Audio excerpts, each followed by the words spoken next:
So how someone might do this in a practical way is you got the thing that you're looking to create and focus. If you attract a soulmate, get a better job, move in a different direction, and you're working on it consciously. I would then invite anybody who's doing that to bring their dream experience in and set up an intention before bedtime while you're in this waking time manifestation. I'm working on my soulmate attraction, that you include going to bed at night and saying, hey, higher self, bring me a dream that helps me understand what's below the surface of this desire.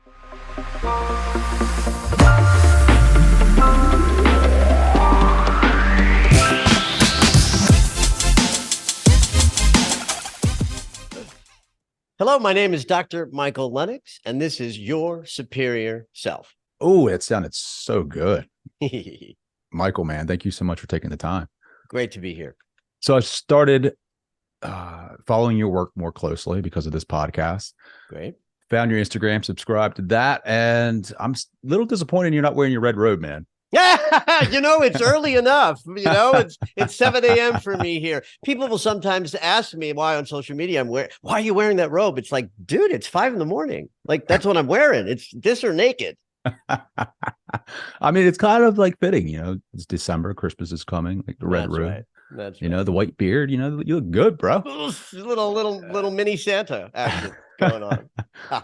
So I want to know more about you, man. Let's dive into your story. How did you come to be, psychologist, astrologer, dream worker? Like, what's that look like? Well, dreams came first, truly, because I was a kid who had fascinating dreams, as we all do, but I was particularly imaginative and sort of the personality types. Dreams really grabbed my attention as a little boy. And it just so happened that when I was a teenager, my mom was getting a master's in social work, and the book, Freud's Interpretation of Dreams, showed up on her bookshelf. And I was a fan of the bookshelf. I mean, like when I was, 7, 8 years old, I was scanning every book for pictures of, genitals and things, little, dirty stuff for a little 8-year-old.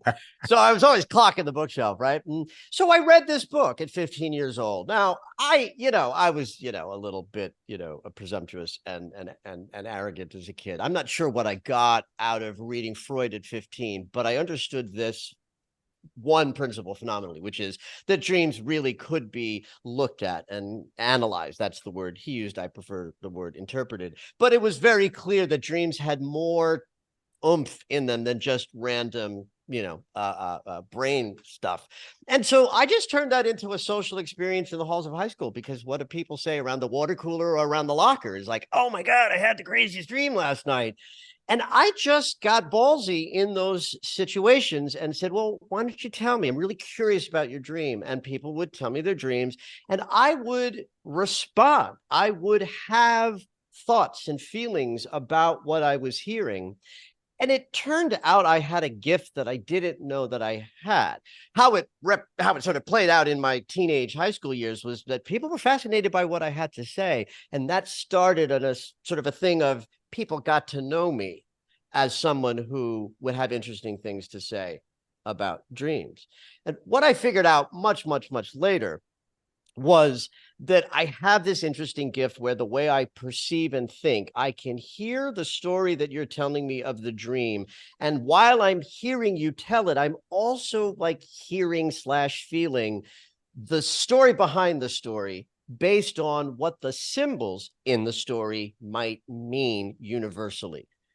And by universal, meaning like everybody would agree if I hold up a pen that it's an implement for expressing myself on some level, right? Because we all understand, but we write with pens, right? So I just have this mind that's able to go to those behind the scenes meanings while I'm listening, so that when I then respond, I had things to say that made the dreamer feel like I was talking about them without projecting my own stuff. Sure. And I bet you had some fun with that.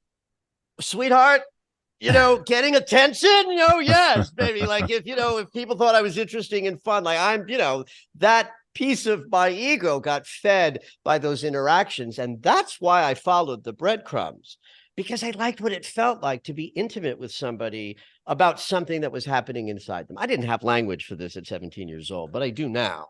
Sure. And then that led Especially me at that into a, age, right? Yeah, that at yeah, that yeah, age, yeah, 15, 16, like, yeah, I bet the dreams were wild. absolutely. Absolutely. So that just followed, I followed those breadcrumbs. And even though the first half of my life was very, very different than the spiritual teacher business that I run today, the path towards psychology, mysticism, the inside of us, how we work, both in a sort of not rational, but like educated psychological perspective, but also the mystical perspective. Like that's the trail I followed through my life, and it led me here. Sure. Fascinating work, right? Especially 15 and 16-year olds. What kind of dreams? Like I'm assuming that a lot of those were sex dreams back then, right? Like Truthfully, it's just too long ago to remember, but I'm guessing, yeah, you know, listen, dreams help us process stress. That's one fundamental thing that we understand that they do. And there's probably nothing more stressful than adolescence, right? there's awkward moments. Oh man. Yeah. So let's hit on that a little bit, right? Last time I had a dream worker on, is there a lot of the questions that I got were based around sex. Like, what is that, right? Like when we have sexual dreams, especially when we get older, like what is that? Yeah, what is that? So let's start with this idea that the body has physiological responses that might generate a sex dream where we might say, well, that dream is about sex. But really, we want to look at the symbolism behind sex. At the bottom of what we are doing when we make love with somebody is we're trying to get physically as close to them as possible from a I think both from a love perspective and a lust perspective. Like it's hot to connect Sure. with another body, but it's also loving to connect intimately. So the symbol of sex in a dream is about integration, about bringing Mm. masculine and feminine energy together, where it's not about people and it's not about sex and it's not about your sex life. The dream that calls in sex as a good symbol to represent the inner conflict that's being worked out. The image of sex is, I can take this thing, this idea or aspect of self, and this one and merge them together. And sex becomes a perfect symbol of that kind of integration.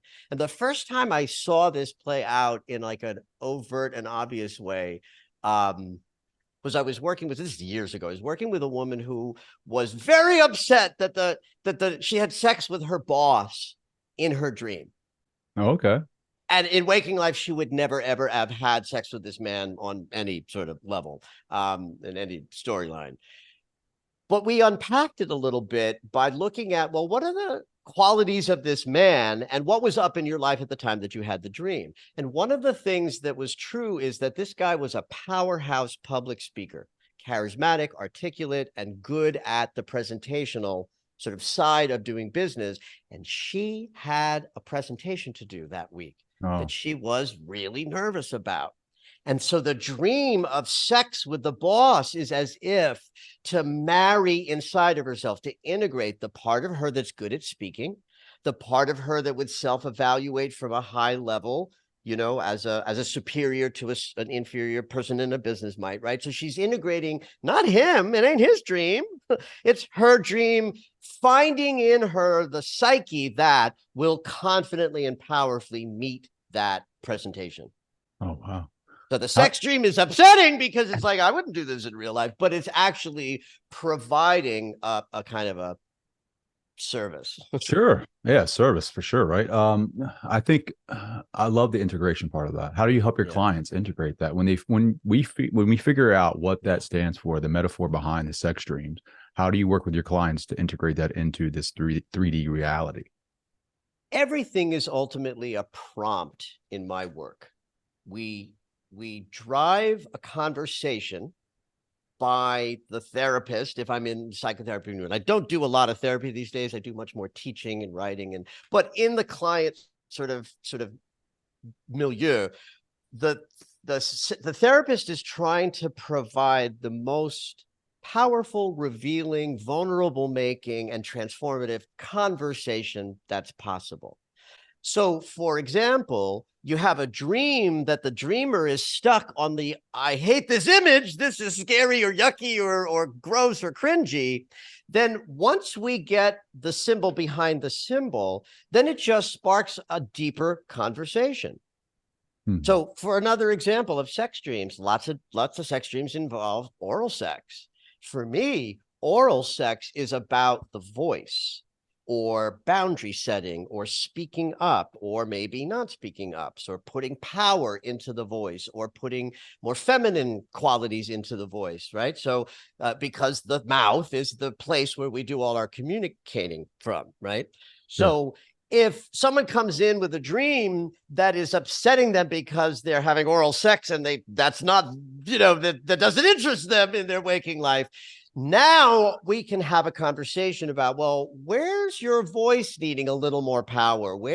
So now we have a conversation that might not have come up in any other way because maybe that person is not quite clear or conscious about the conflict that they're in where they're not standing up for themselves well with their voice. And then the dream sparks the conversation that helps the client actually have a shift.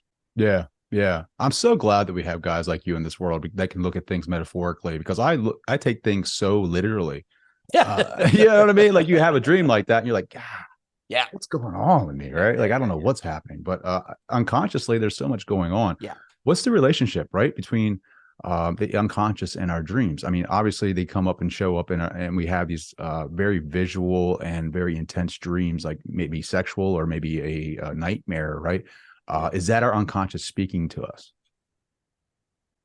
Certainly, when we are awake, we are mostly oriented to understand our experience through our own voice, our own inner monologue. Mine is out loud. I don't. My, if you were in my house and you were filming me and I was by myself, you'd be like, "Where's his roommate? Like, who's he talking to?" Right. But we all have this to some extent in different styles and permutations of that. But we all know who, when, and what we are and where we are through our thoughts, our mind, our narrator. Um, the narrator is very literal, right? Mhm. The narrator says, I can cross the street or I can't cross the street based on looking both ways, right? But it's not the mind that's narrating isn't really in the experience because the experience is filled with mystery and unknown and it's in the moment. Our bodies are in the moment, but our minds can go into yesterday and tomorrow. So that orientation towards the thinking mind as identity is important. It's necessary. It's a survival mechanism. And we would not know who we are and what to say when we say, hello, my name is Dr. Michael Lennox. This is who I am. We're doing that with this thinking mind. But that thinking mind eradicates our ability to perceive everything else except the rational literal reality. And we are multidimensional beings. We have Hmm. this limited ability to perceive, and we know scientifically that there's wild amounts of bands of perception that we cannot work with in human bodies, but are there. All of this to say the part of us that keeps us from the open perception is that rational thinking mind. And when we go to sleep, so does it. So now the question gets asked, well, then where are we when the mind is asleep and not interfering? Well, I don't know. Nobody knows. We don't know.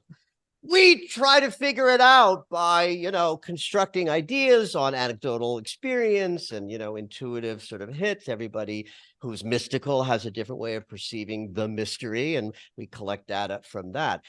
So when I use the word unconscious, I'm talking about everything that's in that mysterious place. The psychologist would say that's where our fears are, our underlying drives and motivations, the things we don't want to look at, the terrors and everything else that is difficult and scary about life. But I also think that's where we connect to our spirit and to whatever energetic spiritual connection that lights you up that comes through this unconscious place. If you're ever creative, our creative impulses come from this place. And so when we go to sleep and the rational mind ain't there to interfere, we get to experience the bigness of us energetically. Many scientists, even brain scientists who will study what's happening in the brain with dreaming, will say, oh, well, the neurofrontal cortex is doing this and the is doing that. So therefore, dreams have no meaning, which is nonsense and hubris. Yeah. But down in that dream state, I think that we are in the closest we can in bodies while still alive, connected to everything that that unconscious space has to offer, including our personal terrified unconscious, the collective unconscious, multi-dimensional places where all kinds of energetic things can happen that are not about a three-dimensional embodied experience. And that's why dreams are such an incredible place to visit and be aware of as you're visiting. Have you, I'm assuming, right, that you've become lucid in your dreams? Like, have you, and if you have you run experiments in there, kind of seeing what you can and cannot do? I laugh about that question because lucid dreams and lucidity in dreams is sort of a funny little thing to me. I have a little bit of envy for people who have a lucid experience organically and frequently. And I've met dozens of hundreds of those people. I am not one of them. And so I think it's ironic that I've devoted my life to understanding dreams, to hearing them, to sharing them, to describing them, that I don't have more yummy experience of lucidity. But I'll talk about this a bit. First of all, I have had two lucid dreams that what would be at where I would call the top of the wheel of lucidity. So the bottom of the wheel would just be having a dream where a thought enters while you're in the dream. I think I'm dreaming. That's common, happens to just about everybody at some point. Anybody who can easily remember their dreams will probably tell you, yeah, I've had that experience. It's common, it's universal, it's easy. I had a dream once, again, not because I efforted at having the experience, just randomly one night I had a dream that I was in a park and I walked up to a picnic bench. There were 5 guys sitting around this picnic bench. Now, I'm telling you, I was as awake in that dream as I am right now. Not like, oh, I think I'm dreaming. It's like, oh, fuck, I'm asleep in that room over there. I'm in a dream. And I walked up to the guys around the table and I said, you know, guys, we're all dreaming this. And they all just sort of looked up and nodded in agreement, like we all knew that we were in this multi-dimensional place where 6 people from random places around the earth were having a lucid dream that night. So that experience, and another one that I had that I won't tell the story of, just not to bore you with too many of my stories, but the idea that we can be that conscious and aware in our dream state tells me that we can, in our waking state, be as creative as we are in our dream state, where anything can happen, where we're not limited by that rational mind that we keep talking about that says, oh, I can't do that. Mm. That goes away. And then in dreams, therefore, anything can happen and probably will. Well, wouldn't that be a spectacular way to live your life, to believe that you have the power to create anything you desire? And I think having lucid dreams and even chasing them can install or trigger inside somebody that ability to look at life as a bit of an energetic playground where you can go play and create. Oh, that sounds like a great title. Michael, give me 3 top ways I can create my reality to fit my desires right now. First of all, we know in the world of manifestation that you have to have an idea of the thing that you want. And we're called then to use our emotional body to trigger the feelings that might come up if we already had that thing, right? That's the sort of, you know, the basic 411 of manifestation as might be taught by a manifestation coach out there in the world that you'd find on social media. And I do believe believe that everything we create starts with that. You have a thought, it feels good, you follow the thought, and the thing happens. Like my career as a spiritual teacher, I had the thoughts, I followed it out, and here I am. So where dream work fits into manifesting the reality that you desire is where I think manifestation teachers are falling short out there when they tell somebody you can have anything you want. You just have to learn these techniques to manifest. Well, that is bullshit. You cannot have something you do not have the talent to create. You cannot have something that you might be able to attract, but you don't have the worthiness in your heart to receive and keep. And the conscious mind can say, I'm rich, I'm rich, I'm rich, till the cows come home. If in the unconscious is responding to that saying, that ain't true. Guess who wins? The unconscious. The unconscious. Absolutely. It is the much bigger driving force of our humanity. So what dreams do for us, period, is take us to the places where we're terrified of life. That's the value of the nightmare. Life is scary, right? Yeah, absolutely. So we go into scary places in our dreams and we practice what it's like to be terrified and overwhelmed with things. And then we wake up the next day ready to fight the real windmills because we went into our dream state and prepared and practiced. So by the same token, you have a manifestation desire and you're a yes, yes, yes, yes, yes for it with your conscious mind.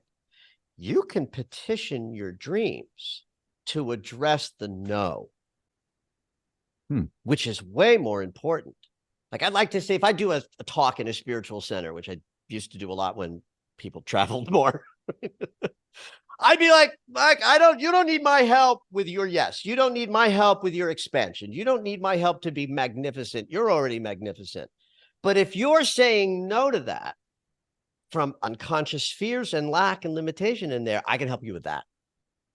So how someone might do this in a practical way is you got the thing that you're looking to create and focus. If you attract a soulmate, get a better job, move in a different direction, and you're working on it consciously.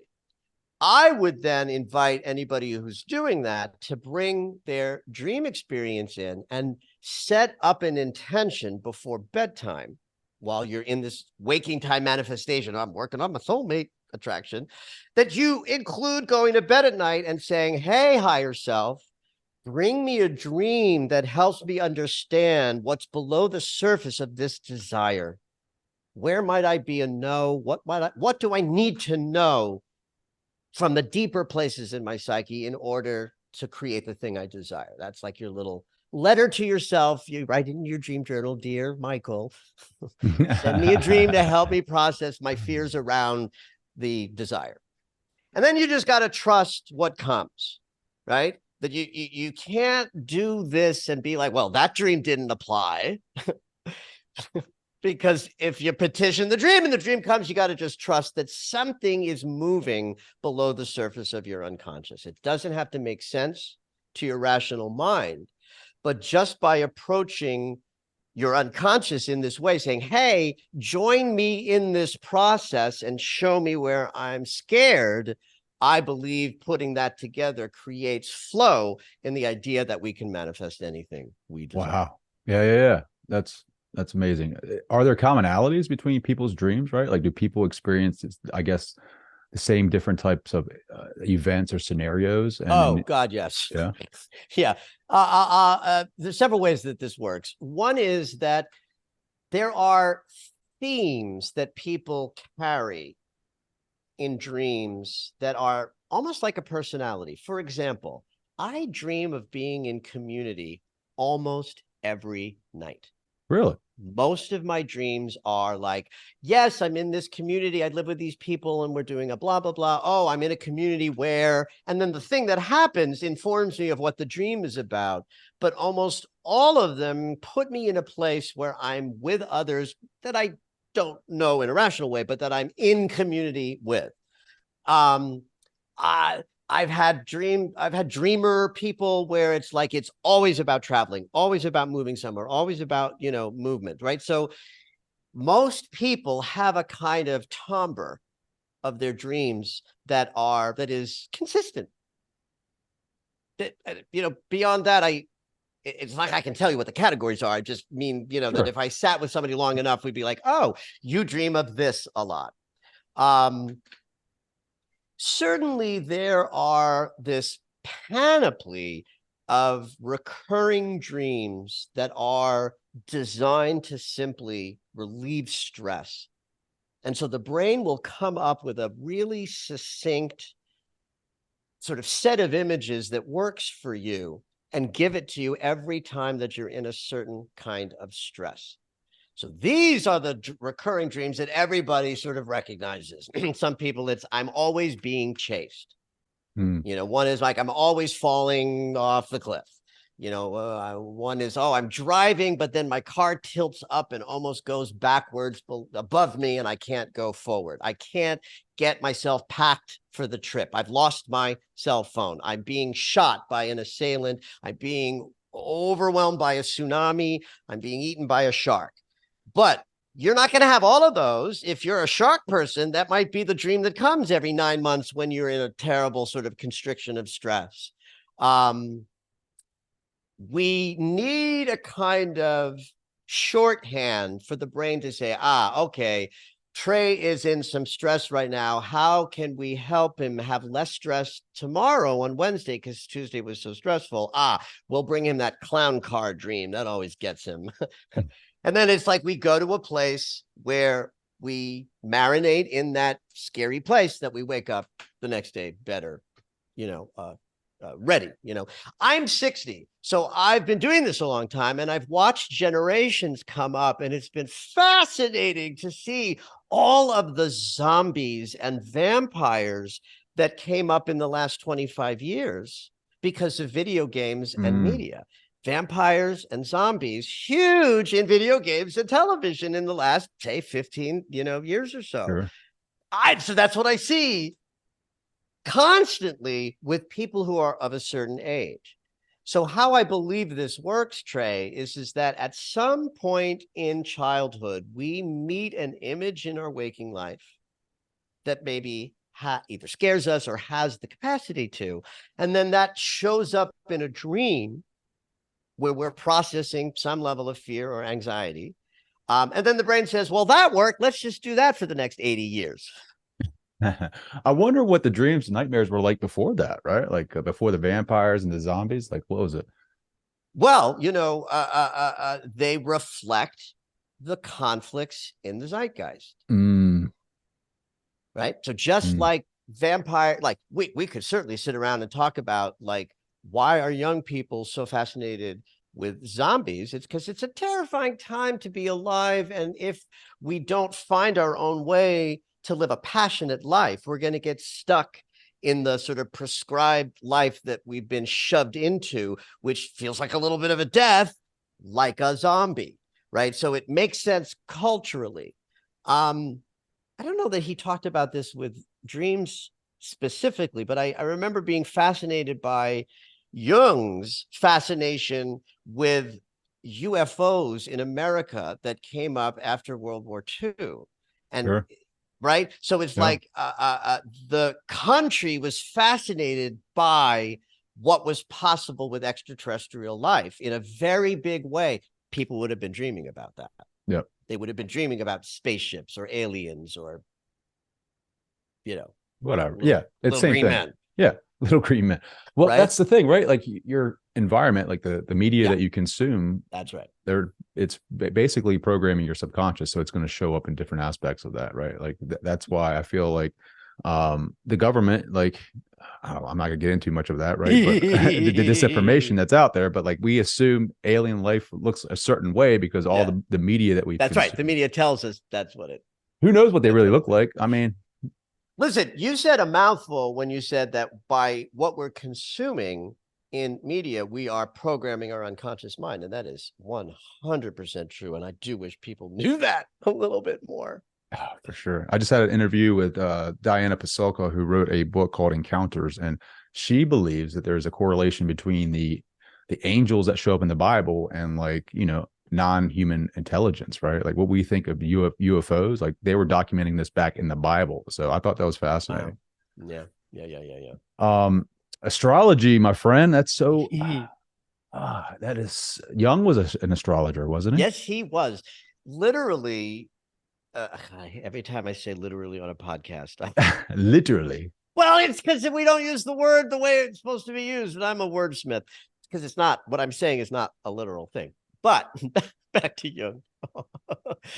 One of his daughters of his, like, he had like 17,000 children, and one of them actually became like a professional astrologist. And one of the things that Jung brought to us was he saw what Freud was doing. The Freud and Jung were supposed to be like mentor protege, like that, He that was the they golden each, child, wasn't he? yeah, Like absolutely, they each thought they had found something very special, right? That Jung felt he found his mentor, and Freud felt he found his perfect protege. But then they got together, spent 24 hours talking well into the night, which we know now was fueled by cocaine. So they spent the night partying on cocaine and talking. It's actually a great story that exemplifies the difference, right? That Freud was reductive. He believed there was one drive, the sex drive, that was it. He was very sort of rigid and like linear in how he thought the unconscious worked. Jung had a much more three-dimensional view of the unconscious that he would then take the split from Freud and go off and create what we know today as modern spirituality. So when they first meet and they're getting high and talking all night, there's a moment where there's a crack, a sound, the kind of sound that sometimes happens, when wood change, like wood can change temperature and you can have a cracking mm-hmm. sound that's really, really loud. Mm-hmm. So they're in this room, there's this cracking sound. It seems to be coming from a large piece of furniture, and it stops them in their tracks. And Jung looks at Freud and says, that was not random. It's an energetic expression of what's happening here, and it's going to happen again. Then an hour or so later, it happens again. Wow. I never So heard that before. it's a beautiful story. Bear, the biographer, a woman named Bear, I can't remember her first name, wrote an extraordinary biography from that. Right there is the difference between what Freud sort of came upon dreams, and he really got it. He got that they would take us right to the unconscious, but he also believed that there was only one elevator, up and down, and only this sort of one drive. And right there in that story, we see that what Jung was looking at was a much more mystical and three-dimensional approach.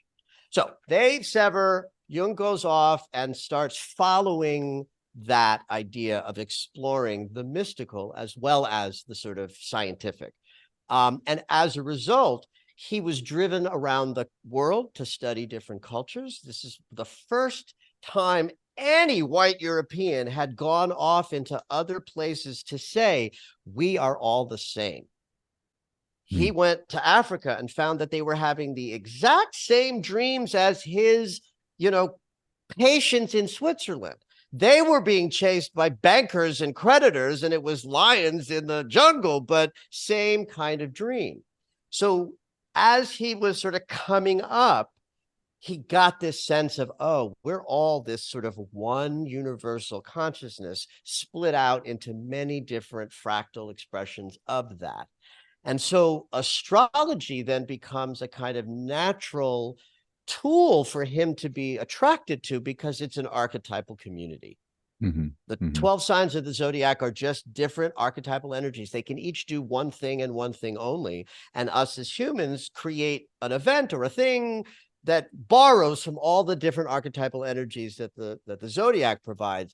And he went on to create a whole idea of archetypal consciousness that makes up our unconscious, that our unconscious is peopled by these symbolic archetypal energies. Very different from what Freud was offering. So if you just sort of lean into that idea of a circular sense of consciousness that is driven by archetypal symbolic energy, Jung rightly believed that the unconscious speaks in the language of symbol. Astrology then made sense to Jung completely from that place. In fact, the idea of extroversion and introversion that is just all over the current zeitgeist was created by Jung.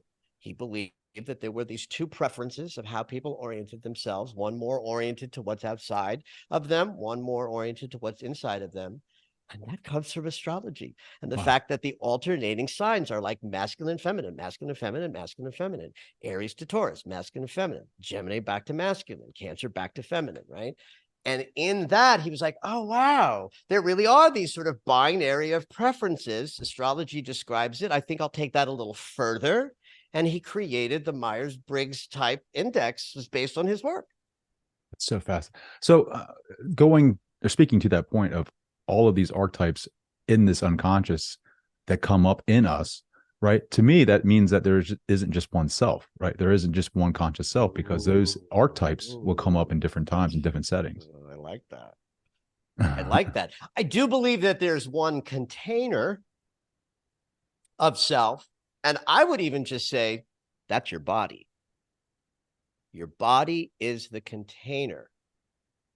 And your soul is the dimensional experience beyond the body that starts with birth and ends with death, but that exists completely from birth to death.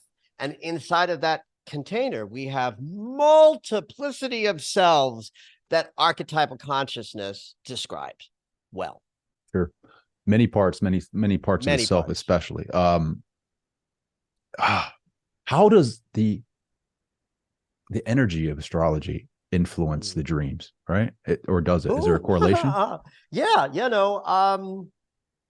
there are certainly, first of all, everything we experience is energy, right? That's why astrology is a tool that works, is because it's describing, I think I can use the word literal.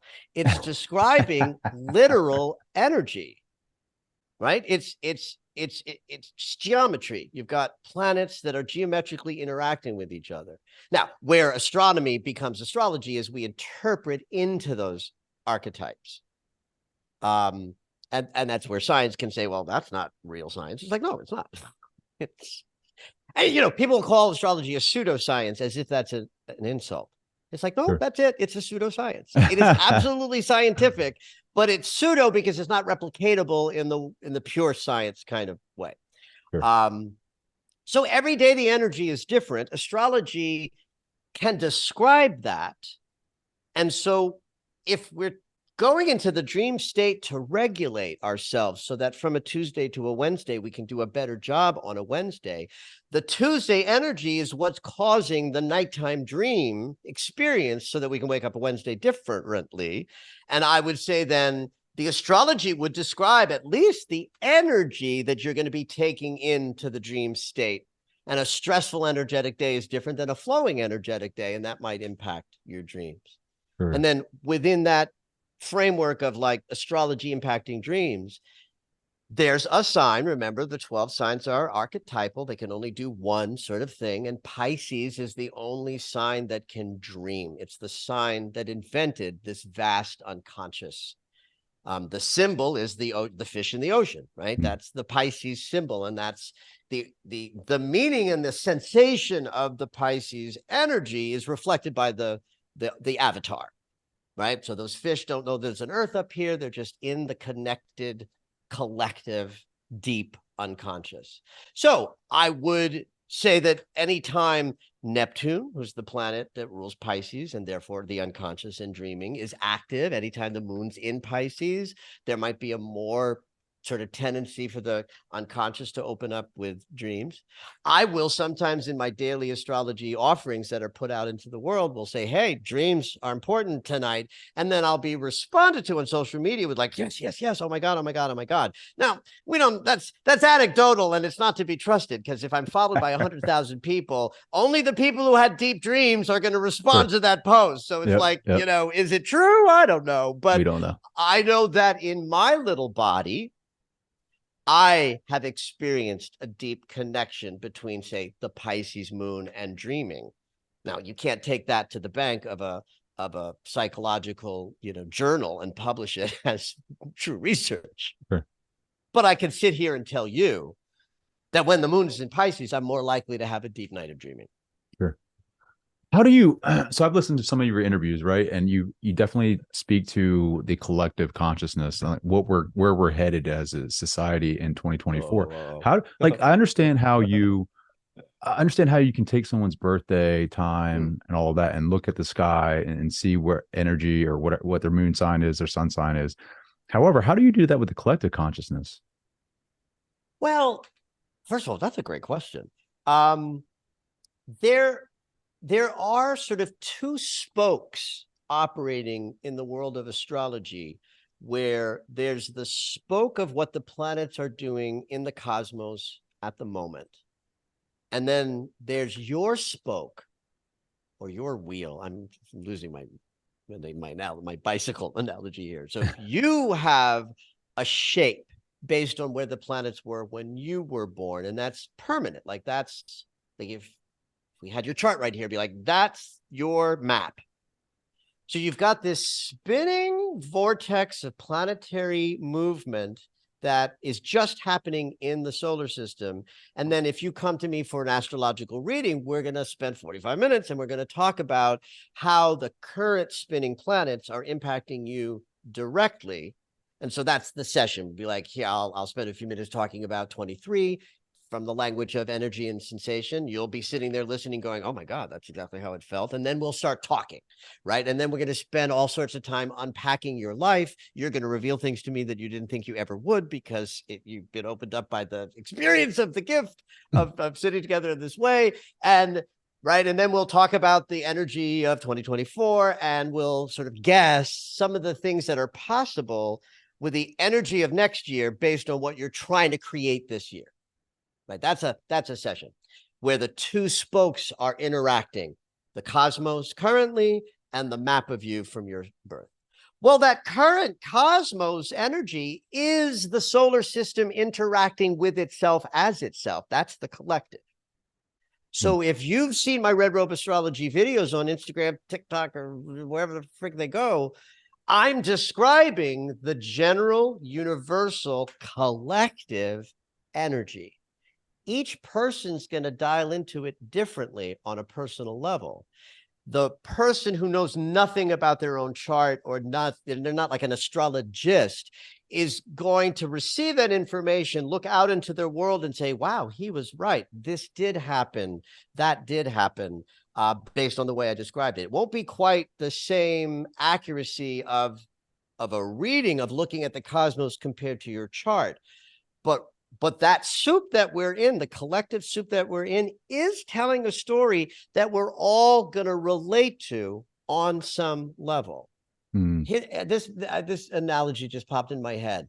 So say I tell you that Venus is conjuncting Taurus today, and Venus is the planet of that's not happening, by the way. I'm making this up. Venus, the planet of love, conjuncting, meaning at the same place as Jupiter, the planet of expansion and abundance. Right? If they're together, I'm going to describe that day as love and good fortune and good feelings and attractiveness and confidence and optimism is going to be everywhere.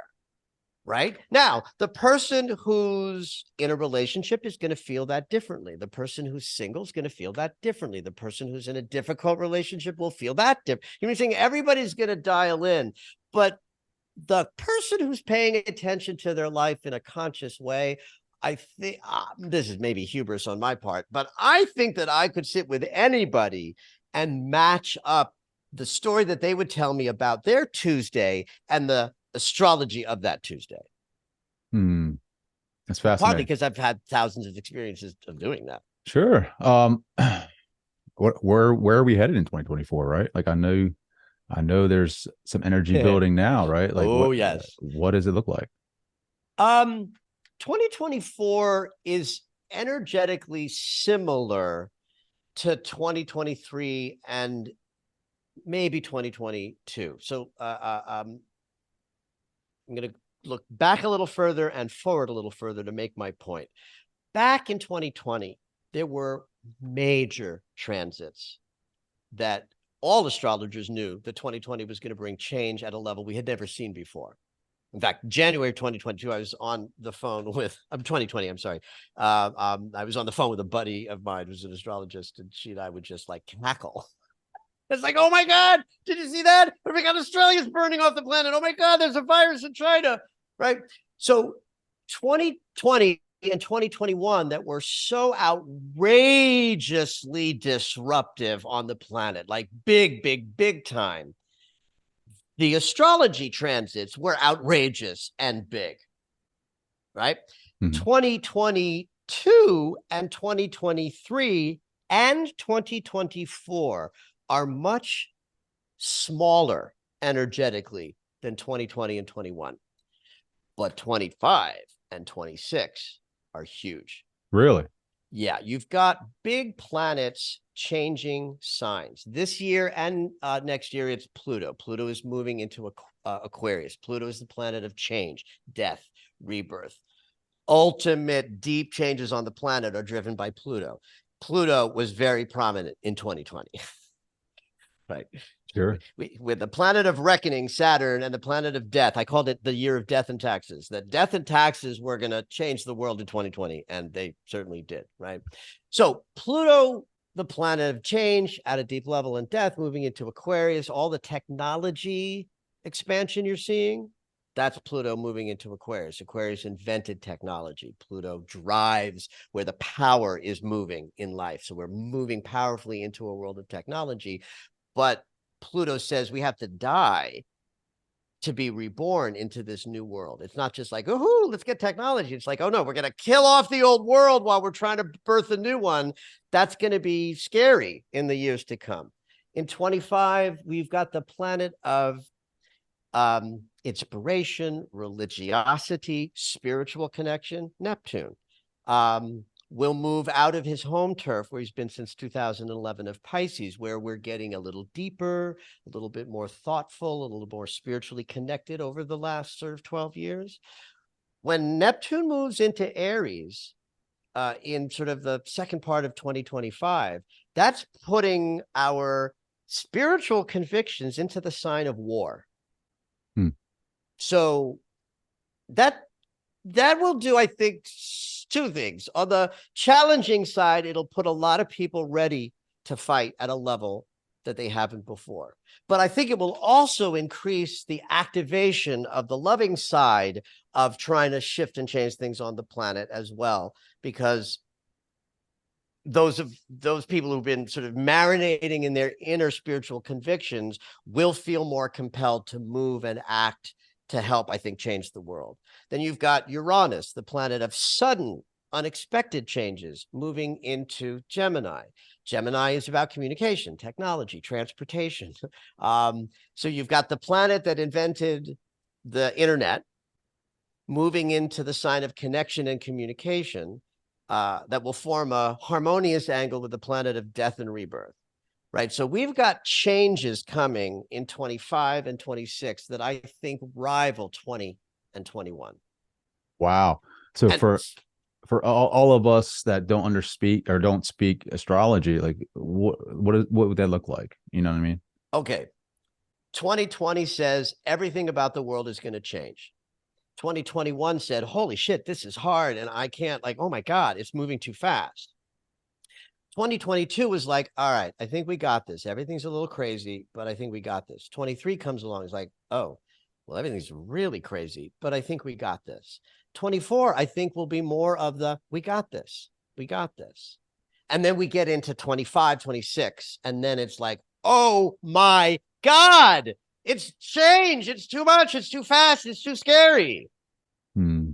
That's Sure. That's So 25, I can 26. understand it. Yeah. Okay. I Yeah. got you. 2025, buckle up. You're getting kicked in the nuts. Okay. Listen, you don't need an astrologer to even make that assessment if you're following the news in the United States of America. Like, it doesn't even matter what side you land on what's happening in the United States. There's nobody that can't imagine that the year after our next election will be difficult Sure. in the States.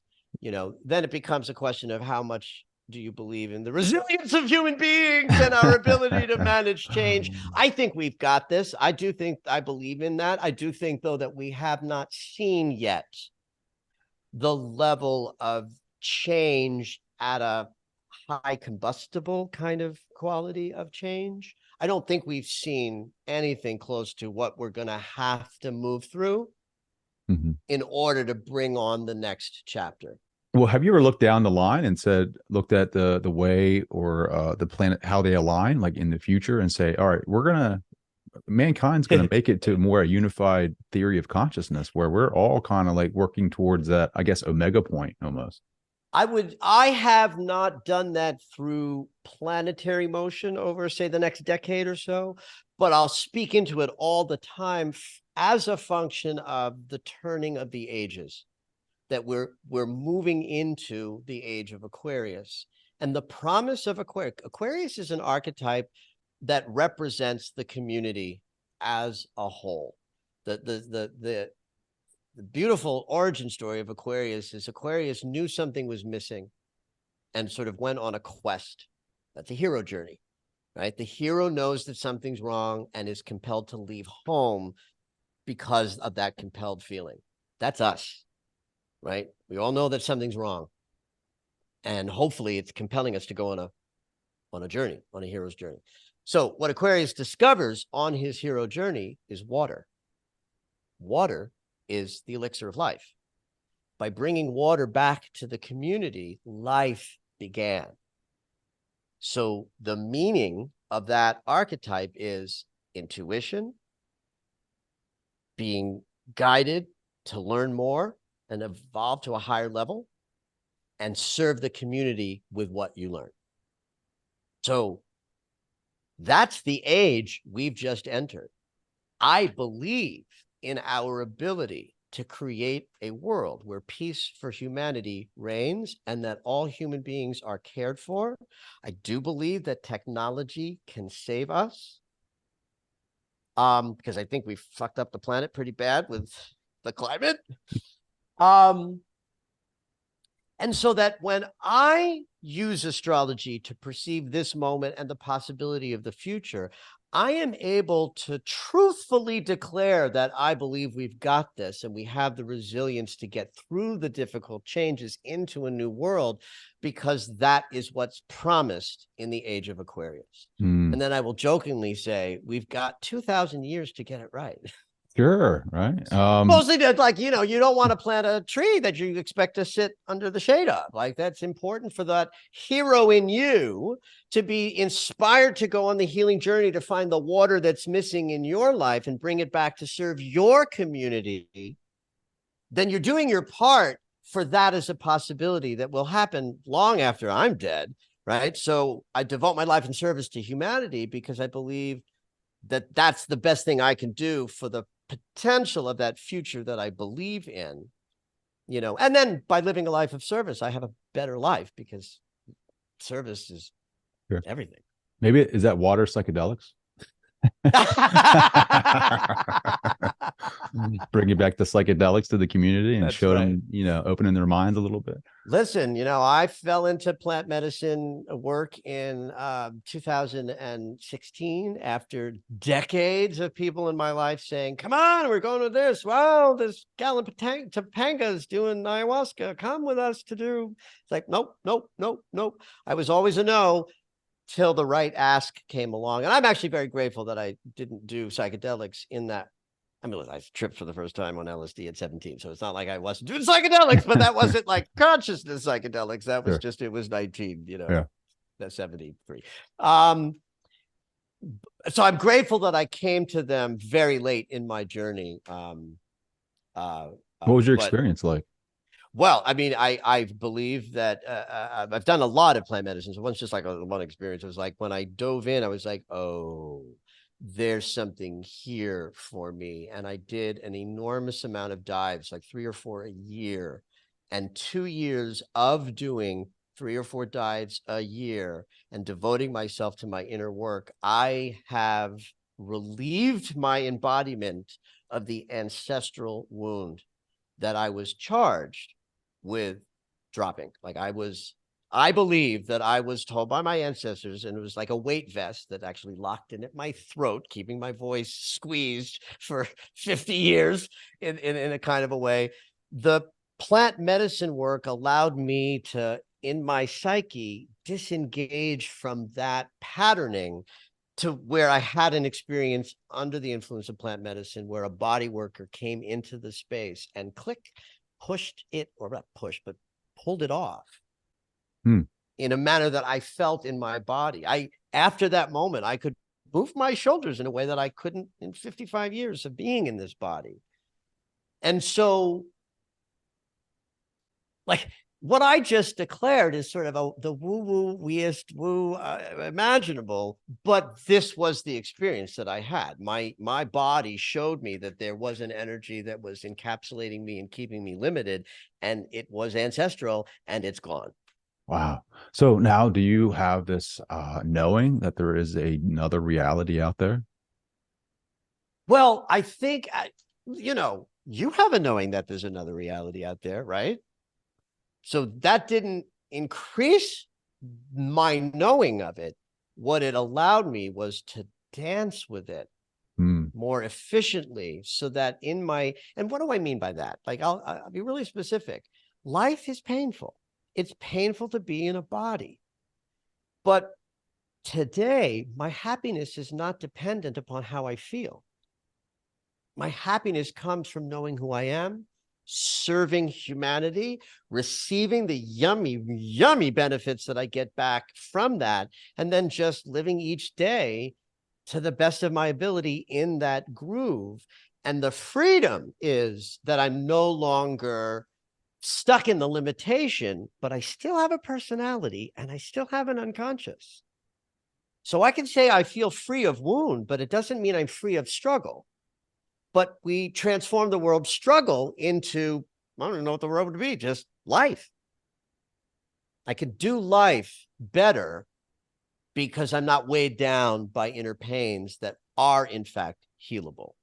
And while I had this beautiful experience at 55 something years old, I started working on that at 15 years old when I went off to therapy for the first time because the coming out to my mother didn't go very well. So I went off to therapy and I learned transcendental meditation at 15. I got my first deck of tarot cards at 17. I went to my first like retreat at like 21. Right. So I was off to the races as a young man saying, I was wounded. I got to heal these wounds. Here's the path to do that. And I am free of the ancestral wound, but it took 40 years. Now you're living your life the way that Now I'm living my life fully empowered. fully. Yep. That's so fascinating. And being a psychologist and doing that, right? That there's such a stigma behind psychedelics, especially in the science community, right? Oh God, yeah. Although that's changing. That's beautifully changing. Thank God. I got a lot of hassle when I was in grad school because my professors were all like, "You don't want to be a therapist?" It's like, no. It's like you'd be such a good therapist. It's like, thank you. I wanted to know everything I could know about the human psyche. And yeah, I have sat with people therapeutically, but I don't have a license. It's not a big part of my business. Um, but it was always very interesting to watch my mysticism come up in grad school and have people Sure. want to reject it. They scoff at that, right? They I've scoffed it. I find it so fascinating too, right? Being a psychologist and learning about self-efficacy and autonomy. Like how does Mm. that come into play, right? If our energy is being influenced by the stars, like is it still Ah, free will or is it like we are on this predetermined destination almost from well, I love this question. First of all, I don't think we have free will. I think free will is an illusion.